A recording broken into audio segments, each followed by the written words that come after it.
తల్లిదండ్రులు తమ పిల్లల భవిష్యత్ గవర్నమెంట్ స్కీమ్స్ లో పెట్టుబడి పెడతా ఉంటారు. కానీ ఈ ఒక్క చిన్న తప్పు తనకు తెలియకపోతే మీరు 20 సంవత్సరాల తర్వాత రిగ్రెట్ అవుతారు. ఏంటో చెప్తాను, ఈ వీడియోని కంప్లీట్ గా చూడండి.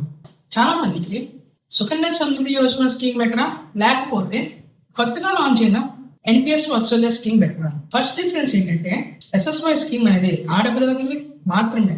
అదే ఎన్పిఎస్ వాత్సల్య స్కీమ్ అయితే ఆడపిల్ల అయినా సరే మగపిల్లవాడు అయినా సరే ఇందులో ఇన్వెస్ట్ చేయొచ్చు. రెండో డిఫరెన్స్ ఏంటంటే దీంట్లో మినిమం ఇన్వెస్ట్మెంట్ ఎస్ఎస్వైలో 250 రూపీస్ పర్ మంత్ స్టార్ట్ చేయొచ్చు. అదే ఎన్పిఎస్ వాత్సల్య స్కీమ్ లో అయితే మినిమం 1000 రూపీస్ ఇన్వెస్ట్ చేయొచ్చు. కానీ ఇక్కడ ఎస్ఎస్వై స్కీమ్ సంవత్సరానికి కేవలం 1,50,000 మాత్రమే ఇన్వెస్ట్ చేయొచ్చు. అదే ఎన్పిఎస్ లో అయితే అట్లాంటి లిమిట్ ఏం లేదు. మీ ఆదాయం బట్టి, మీ ఆర్థిక పరిస్థితి బట్టి మీరు ఎంతైనా పెట్టచ్చు. మూడో డిఫరెన్స్ ఏంటంటే ఇది రెండు గవర్నమెంట్ స్కీమ్స్, కానీ ఎస్ఎస్వై స్కీమ్ లో 0% రిస్క్.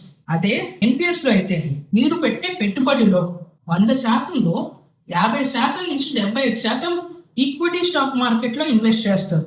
ఇక్కడే అసలైన డిఫరెన్స్ ఉంది.